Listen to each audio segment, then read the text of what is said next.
Сиырдың тілі сиырдың еті емес, бірақ тұтынуға болатын ішкі мүшелерінің бірі, яғни субпродукты өнім. Құнды қоректік заттарға бай тағам өнімі. Және сиырдың тілі нәзік дәмімен ерекшеленеді. Үлкен бұлшық ет болғандықтан калориясы төмен, құрамында көмірсулар мүлде жоқ десе де болады. Етпен салыстырғанда ағзаға оңай сіңеді, ақуыз бен табиғи майға бай.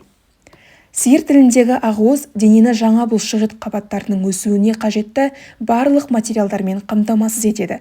Сондай-ақ гормоналды тепе-теңдікті сақтайды және иммундық функцияға қажетті жағдайда ұстап тұрады. Ал тілдегі май қышқылдары болса, адам ағзасына қажет майлардың бір түрі. Омега-3 және омега-6 сияқты май түрлерінің авокадо, зәйтүн майы, балықта, жаңғақтарда кездесетінін естіген боларсыз. Сиыр тілінде де өнімдердегі май, бұл май ағзадағы холестеринді төмендететін қызмет атқарады.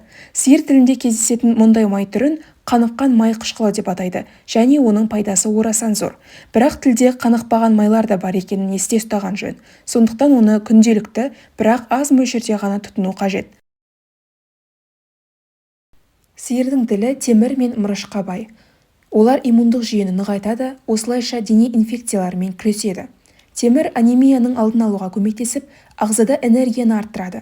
Мырыш болса, жараларды емдейді. Сондықтан жарақаттанған соң немесе операциядан кейін сиырдың етін тұтыну теріні қалпына келтіруді жылдамдатады.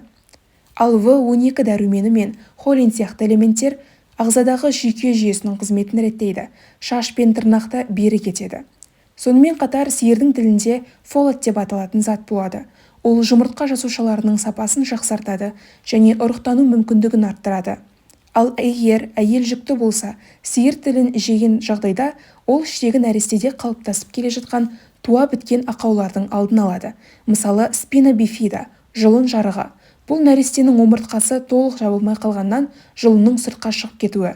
Оны жаңа туған балалардан жиі байқауға болады. Сиырдың тілінің құрамындағы фолат осы аурудың алдын алады. Сондай-ақ нәрестенің жүрегінің дұрыс қалыптасуына көмектесіп, ұрық ақауларының қаупін азайтады. Сондықтан жүкті әйелдерге фолатқа бай сиыр тілі немесе бауыр сияқты тағамдарды жеу ұсынылады.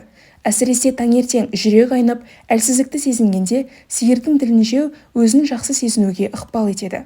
Тек жүкті әйелдер ғана емес, кез келгеніміз осы бір құнды элементтерге бай сиыр тілін жеп жүрейік. Ең бастысы аз-аздап, бірақ күнделікті тұтыныңыз.